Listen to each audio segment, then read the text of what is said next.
Hello, friends, and welcome back to Malicious Compliance Stories. Let's start our video with a story about sweet, sweet revenge.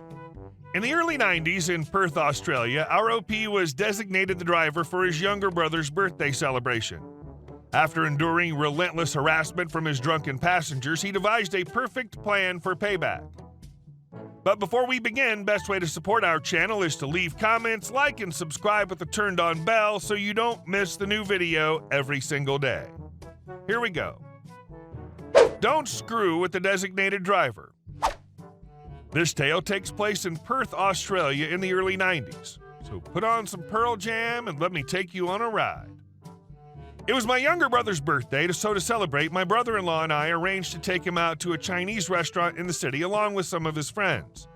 Said friends arrived and the subject of who would be the designated driver was raised. I was ready to volunteer, but before I could say anything, my brother-in-law essentially tossed my car keys in my general direction and declared my role to be skipper for the evening. Okay, fine, whatever. It was my brother's night. Everyone crowded into my crappy little Mazda 323 hatchback, held together with love and duct tape, and the evening's festivities were in motion. The food at the restaurant was decent and plentiful, and everyone was having a good time, helped in no small part by the massive quantities of beer they were consuming by the schoonerful. Before long, things were starting to get a little, shall we say, rowdy. The guys were goofing around with each other, but I, as the only sober one, soon became the target of their jokes, particularly from my brother and brother-in-law. I was starting to get annoyed at this point, but again, the evening wasn't about me. After dessert, it was getting late, so we settled the bill and piled back into my car.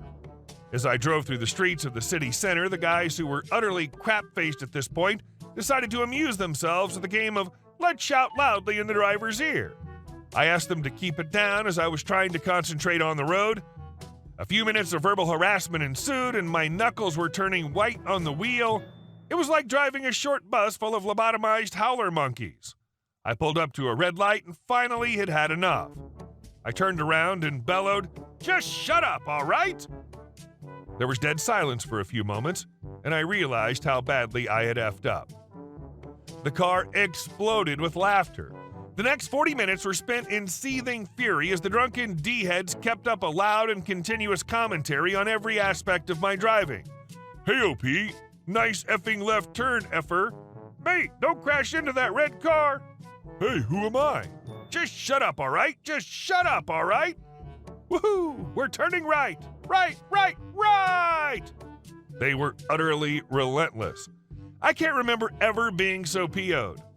I clamped down on my tongue and started planning sweet, oh so sweet revenge. I choked down a ball of white-hot rage and, in my most innocent voice, suggested that perhaps we should make a quick stop to stock up on snacks before we arrived home. Again, this being Perth in the 90s, there were almost no shops open after 10 p.m. As I haven't lived there for many years, I can't testify if this is still the case. I was well aware that the only possible option was a single 24-hour petrol station/truck stop. This suggestion was met with a chorus of approval. I pulled into the parking lot and everyone piled out and staggered into the station. My brother-in-law hung back for a second and slurred, "You know we were just joking around with you, right?" I assured him that I understood completely, and I was just fine. So he went inside to join the others. I hung back a little and watched him walk away. The second he was out of sight, I got back into my car and sped the F out of there. I was a rather shy, non-confrontation fellow in those days, and I had a habit of letting people walk over me, so I wish I could describe the feeling of elation I felt at that moment. I was whooping and punching the roof as I raced down the highway. I pulled into my driveway. First thing I did when I went inside was to take the phone off the hook. Remember, millennials, this was the early 90s, so mobile phones weighed 87 pounds and ran on coal. Their only option was a payphone at the petrol station to a busy signal. Why my brother-in-law didn't just call my sister to pick them up remains a mystery. They were forced to walk the several miles home, and in a twist that makes me believe in the possibility of a benevolent God, it started to rain. When they finally made it home, they were damp, sober, and seriously PO'd. It was days before my brother and brother-in-law would even speak to me again. They never pulled that crap on me again, however, and my brother-in-law eventually confessed that he thought the whole thing was pretty funny. The whole time you were building up to that, I was thinking, oh man, I'd have pulled over and kicked them out of the car. Maybe after several instances of braking hard to send them flying around. So I'm proud of you, OP. And our second story. And our last story. Crazy mother tried to take my friend's truck, stabbed him with a pocket knife when told no. Not my story. For starters, my friend owns a blue 05 Dodge Ram 1500. It's not the most reliable model of truck, but he's kept it in damn good shape and left it looking stock, save for some aftermarket alloy wheels. He tells me he was willed the truck from his grandfather when he passed away 7 years ago. Caleb isn't a mechanic, but learned how to do a lot of work on the truck himself. I even helped him redo the undercoating on it and buff polish the paint. The story takes place around 3 years ago. My friend tells me this was really the one and only time he's dealt with an entitled parent. He described her as looking like a teapot, short and stout, so from this point on, EM will be referred to as Teapot. For the sake of giving him a name, my friend in this story will be referred to as Caleb. Rewind 3 years, and our story begins at a local supermarket whose name rhymes with Stallmart. Caleb always goes out of his way to try and get as close of a parking space to the store as possible, and on this day he managed to do so. He went in and did the bulk of his food shopping for the next couple of weeks, and everything seemed fine, but of course now comes the enter Karen part of this story. Caleb was pushing his cart out when he saw an older woman trying to force open the rear door of the canopy on his truck, which is odd because you could clearly see inside that he didn't really have anything of value in it other than a few tools. She didn't seem to notice him until he was super close and said to her, "Excuse me, what are you doing?"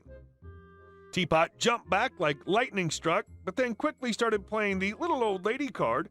Though this woman was about 50, she put her hand over her heart and said in an over-exaggerated way, "Oh dear, you shouldn't sneak up on people like that, young man." "Yeah, sure, what are you doing?" "Oh, I was just trying to get in my truck. I locked my keys inside by mistake and can't get in." "Lady, that's not your truck." "Yes, it is.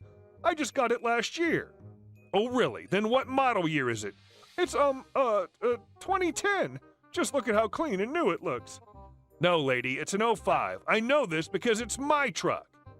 Caleb then produced the keys and pressed the button on the fob to unlock the door. He said Teapot first went white, then red with anger. It's pretty much full of stereotypical Karen after this.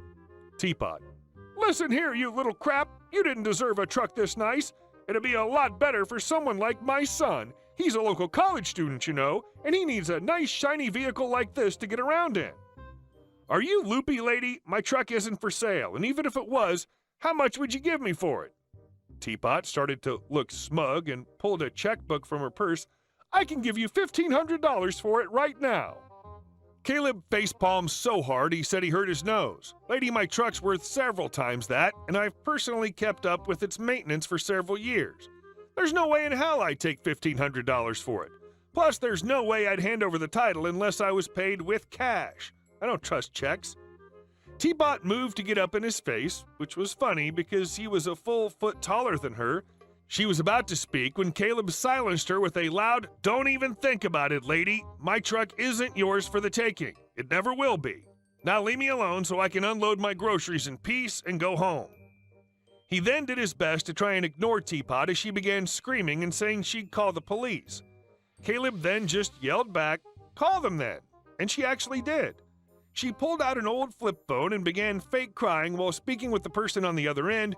Caleb finished loading his groceries and locked the truck because he wasn't about to drive off with the police on their way.